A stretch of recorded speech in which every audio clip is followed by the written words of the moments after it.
Okay, babes. Well, Yolanda, you're a stunt woman. You're an amazing actress. And Thanks. I'm so happy that you're here.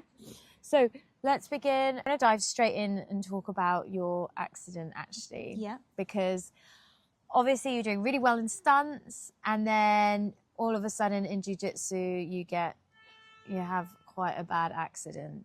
What happened? So yeah, this was 2 years ago now. Yeah.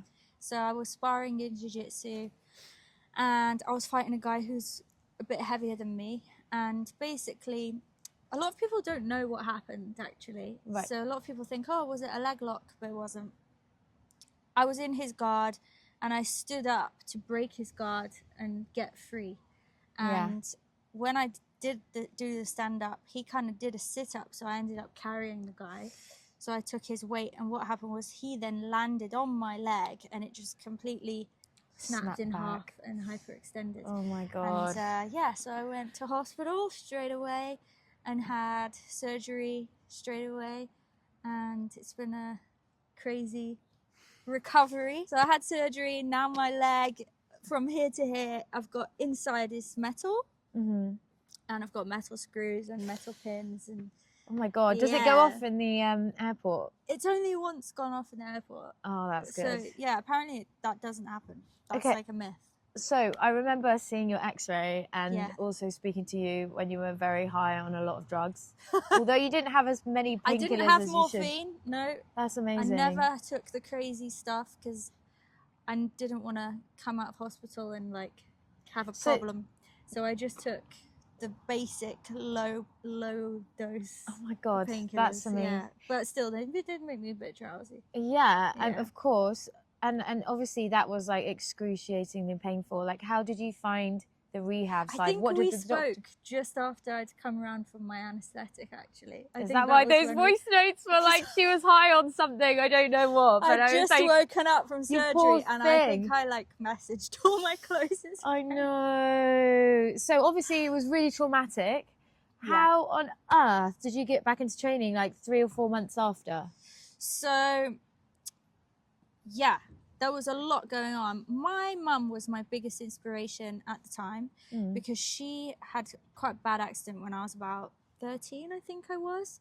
Really? And I remember like she put so much work into her rehab. They said she would never walk again, and now she can run in high heels.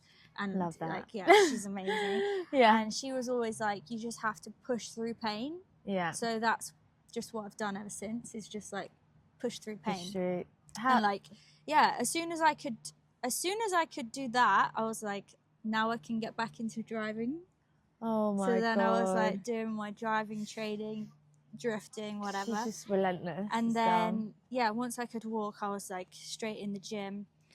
I had a bicycle in my bedroom, so I could, like, I remember that first rotation on a bike, I was like crying with happiness because I was like, I've done one rotation on a bike. It was crazy. And then just ever since, it was like celebrating. This is the most important thing. If anyone ever has an injury or anything going wrong, you have to celebrate every little win along the way. Idea. Every tiny little win you have to celebrate. Oh my god. It's a dog. Yeah. So like that circle of the bike, I was like celebrating so much that I could do that. Yeah. And then my first footstep, because I wasn't allowed to walk for like a couple of months. So when I did that first step, it was so painful, but I was like celebrating. So I was like, I've done my first step. That's so good. And then, you just have to keep looking for those tiny wins. And then, today I was chucking backflips again. So I was really happy. Good stuff. And that's only a year on, isn't it? 2 years now. 2 years. Yeah. But like, what did the doctor say to you when it first happened? Were they like, you can't train for like a year and a half or however They long? said it was probably going to be a year. Yeah. Yeah, before I'm like maybe recovered. Really? And so crazy that you went back into training like as soon as you felt slightly well. Like, how do you how do you push through the pain? Do you just block it out or like? Yeah. Really? You just have to pretend, like I just pretend that it doesn't exist. I don't know if that's wise. Just like this is not medical advice, guys. No, but I mean, I it just works. ignore it. Look at you now. And carry on. Yeah. Interesting. And also like, I don't know, in this industry, so many of my friends have got a metal body part. Like it's so normal. Unfortunately, it's pretty. Like I did a job earlier this year. Yeah. And I was sat having breakfast with the team of like there was maybe 5 of us, I think. Yeah. Every single one of us at that table had a metal body part, at least one. Oh my God. And I was like, wow, this is crazy. Interesting. So it's like putting things into context and perspective can really help get your mind in the right place. Yeah, seeing their recoveries and seeing what people can do. Or like my gymnastics coach, Matteo, I don't know how many knee surgeries he's had, and he's snapped his Achilles, and like he's done so many things. Really? And he's still throwing, like, it's insane what he could do. Yeah. And also, I remember your diet changed when you were recovering. Like, yes. What were you focusing on for your diet program? I changed to a very high protein diet. I found out I was anemic, didn't know. So I started eating fish and a bit of chicken. That's good. I've been vegetarian for 13 years. Not anymore. But you needed it for your recovery. They were like, if you want to recover faster, it's probably a good idea. So I started doing that. Interesting. Yeah. Loads of things that I did to speed up recovery. Hot baths I was doing every day. I take glucosamine and chondroitin tablets, cod liver oil, hot saunas, massage, regular training, blood flow, weight training. I didn't know. So I always thought that weight training makes your muscles strong, which it does. Yeah. But it also makes your bones strong.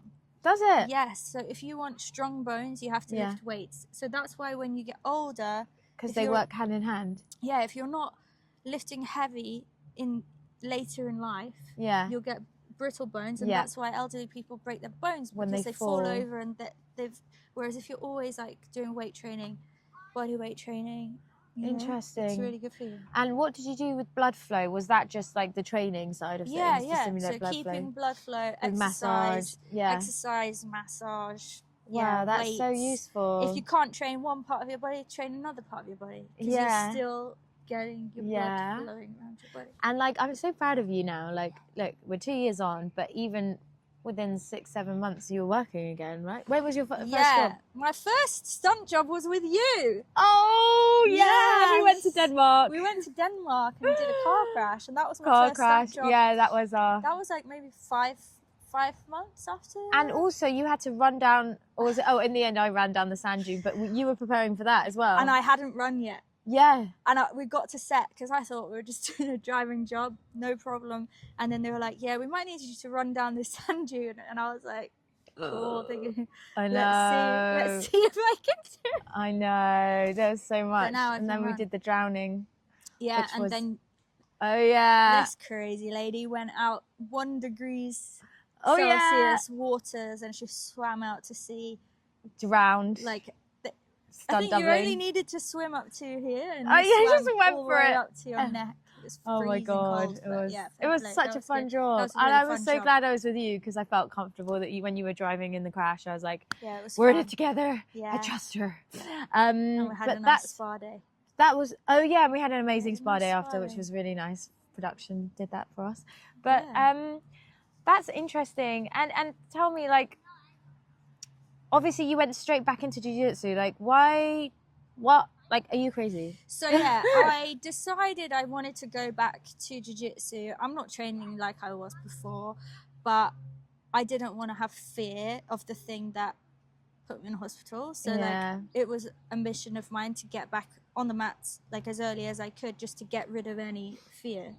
And so, I did go train again. Went to Brazil as well. Did some training in Brazil, and it was just kind of important to me that it's not the thing. I didn't want jiu-jitsu to be the thing that ruins my life, you know. I wanted to go back to it and, be stronger. And so I'm glad that I'm still training. Yeah. I feel like you're the epitome of resilience. No.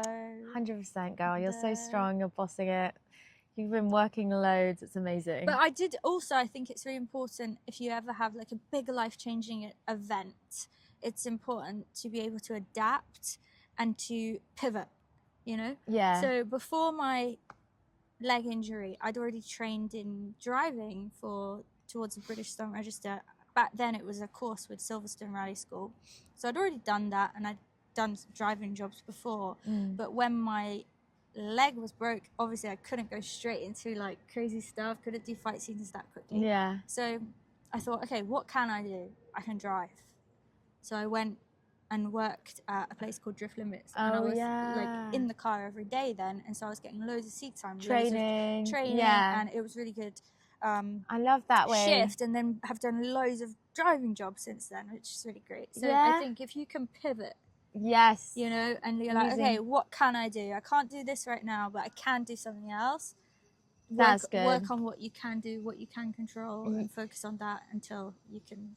Yeah, it's about not having that victim mentality and letting it just like run away with your thoughts and getting you really like feeling like, oh my God, this is the end of my career, because it could have been for a lot of people. I thought it was over, and I was like, no, I have came to back stronger. I have to figure this out. It can't be the end, and it's been really good. That's great. You've been on fire. Worked for some amazing people, and I'm really, really grateful. That's so good. To everyone. Thank you so much for imparting your wisdom. I love you.